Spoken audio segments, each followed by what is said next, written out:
On November 5th, 1975, one of the most famous and credible UFO abduction cases ever to be recorded would take place. This is the infamous story of Travis Walton. Walton was an American forestry worker from Snowflake, Arizona, contracted to clear certain forest areas of Apache Sitgreaves National Forest. Near Snowflake, a series of unfortunate events would unfold, leaving Walton missing for 5 days and 6 hours total.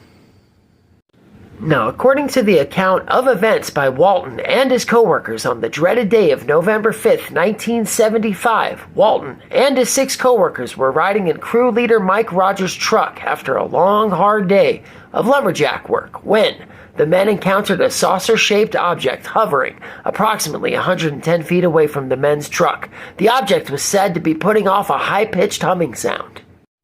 Walton would sprint from the pickup truck toward the unidentified flying object. Walton would continue running toward the object until he was directly underneath it, despite pleas from his coworkers to get away from the object. The other loggers were terrified for their safety and for Walton's.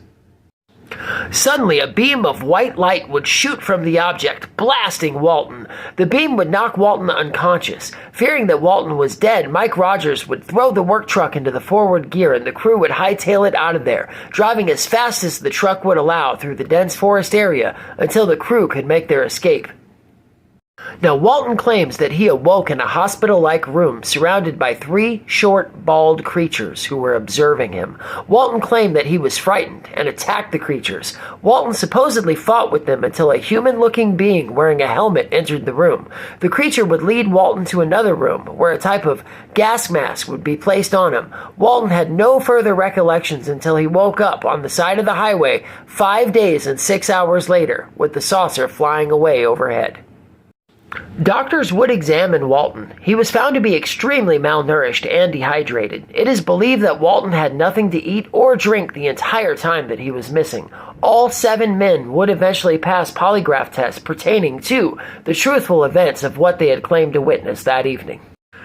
Walton's story would go on to become a best-selling book titled A Fire in the Sky. A movie would be made of the same title starring actor D.B. Sweeney. The case is interesting, and the book and movie are both worth a look. I enjoyed them immensely. Bonus trivia, I actually ran into and met Travis Walton at a buffet in Mesa, Arizona one evening about 8 years ago. We're both Arizona boys. So what do you guys think? Is the case of Fire in the Sky a true tale, or is it an elaborate hoax? Let me know your thoughts in the comments. And as always, please subscribe to Quick Note Conspiracies on Facebook and YouTube as well. Thanks.